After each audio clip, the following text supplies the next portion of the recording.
Ist sie leiser? Ist sie lauter? Hat sie Spulenfiepen? Heute schauen wir uns mal die PS5 Slim ganz genau an. Für diesen Performance-Test habe ich einige Messgeräte hier aufgefahren, um Strom, die Temperatur und die Lautstärke zu testen. Und vor allen Dingen im Vergleich zur Original PS5. Grundsätzlich unterscheiden sich die Ladezeiten fast nicht. Bei Cyberpunk 2077, da habe ich eine Ladezeit von 30,3 Sekunden, bei der Slim 29,4 Sekunden.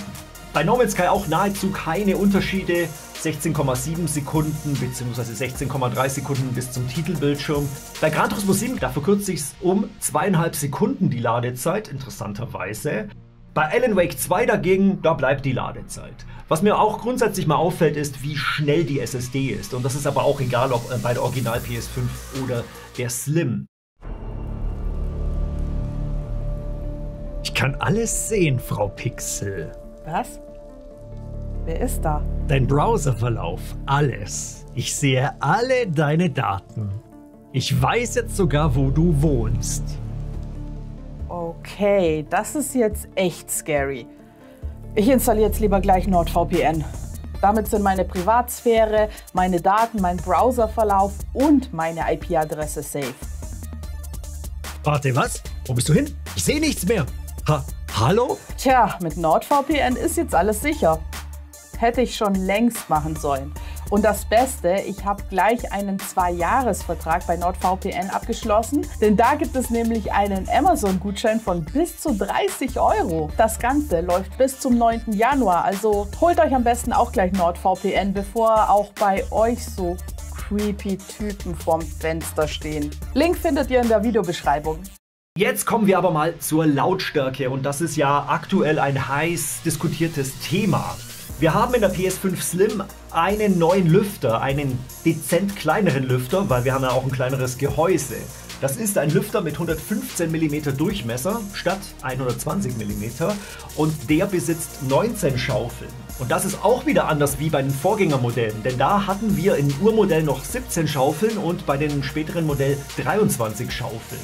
Ich habe das Ganze hier gemessen mit einem Dezibel-Messgerät und zwar einerseits von hinten und von der Seite, damit wir da vergleichbare Dezibelwerte kriegen. Und gleich vorab, das lauteste Geräusch, das ist das Einlegen einer Disk. Das Einziehen einer Disk hört sich genauso an und erfolgt auch genauso wie bei der Original PS5. Die Disk rotiert auch hörbar im Laufwerk, wenn sie installiert. Und da kommen wir bei beiden Geräten auf einen Wert von ungefähr 48 Dezibel.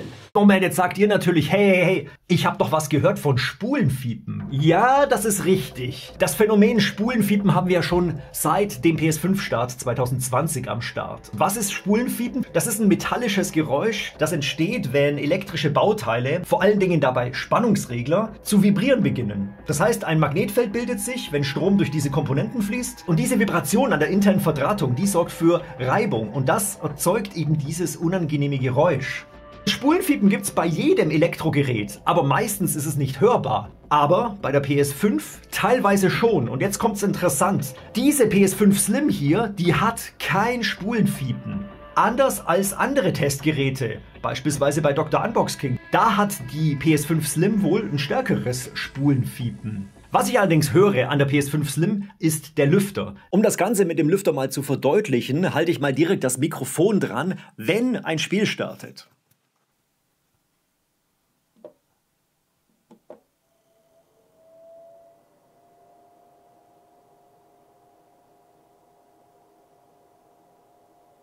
Kurzum ist der Lüfter auch aus 1-2 Metern definitiv hörbar und man hört auch direkt, wie er anspringt. Das war bei der Original PS5 nicht der Fall. Da ist der Lüfter deutlich dezenter und deutlich langsamer hochgedreht.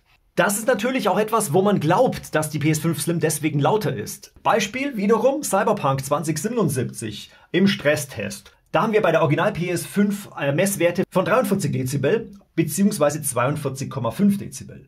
Und bei der PS5 Slim sind wir ein bisschen niedriger. Da haben wir seitlich und hinten 42,2 Dezibel. Ähnliches bei No Man's Sky, auch bei einem Stresstest auf einem Planeten.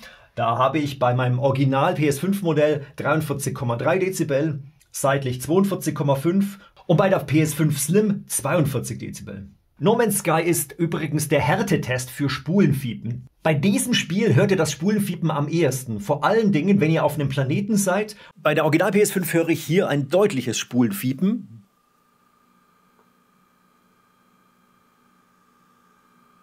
Das ist so ein ganz eigenwilliges, summendes Geräusch, das aber nicht vom Lüfter erzeugt wird, sondern von den Spannungswandlern. Ihr könnt das auch ganz easy erkennen, ob das jetzt Spulenfiepen ist oder der Lüfter. Und zwar einfach, indem ihr beispielsweise nur die Kamera dreht bei Spielen oder mal ins Menü geht.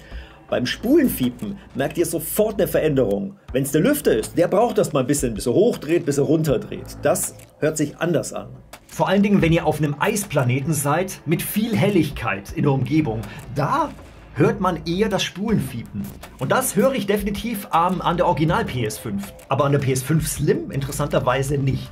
Und ich weiß, das steht entgegen einiger Erfahrungsberichte hier auf YouTube oder im Internet, aber ich kann euch nur sagen, in dem Modell habe ich das einfach nicht. Was ich mir hier denken kann, ist, dass es eine gewisse Streuung der PS5-Geräte gibt. Manche, die ein mehr oder weniger ausgeprägtes Spulenfiepen haben. Und was dazu kommt, ist, dass die PS5 Slim lauter wirkt, weil der Lüfter schneller hochdreht. Und die PS5 Slim hat noch etwas anderes. Sie hat keine Lamellen mehr an den Lüftungsschlitzen und sie hat an den Seiten auch noch Lüftungsschlitze hier verbaut. Durch diese seitlichen Schlitze wird Luft auch angesaugt und hierdurch ist der Lüfter auch tatsächlich zur Seite besser hörbar. Das heißt, mehr Geräusche dringen einfach nach außen. Aber unterm Strich fällt mir die PS5 Slim nicht negativ auf in Sachen Lautstärke. Schauen wir mal, wie es mit der Temperatur ist. Dazu habe ich auch meine PS5-Geräte hier erstmal im Spielbetrieb für 1,5 Stunden laufen lassen. Man kann allerdings schon sagen, nach ungefähr 30 Minuten ist die PS5 bereits auf höchster Betriebstemperatur. Und hier gibt es auch einen bestimmten Hotspot, also eine sehr heiße Stelle. Und das ist an der Rückseite, bei den Lüftungsschlitzen. Bei der Original PS5 ist das ungefähr am oberen USB-Port. Bei der PS5 Slim ist das ungefähr beim HDMI-Port.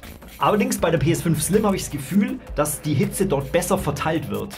Interessanterweise ist Cyberpunk hier der absolute Stresstest für beide Geräte. Auf der Original PS5 haben wir 58 Grad und bei der PS5 Slim 56 Grad.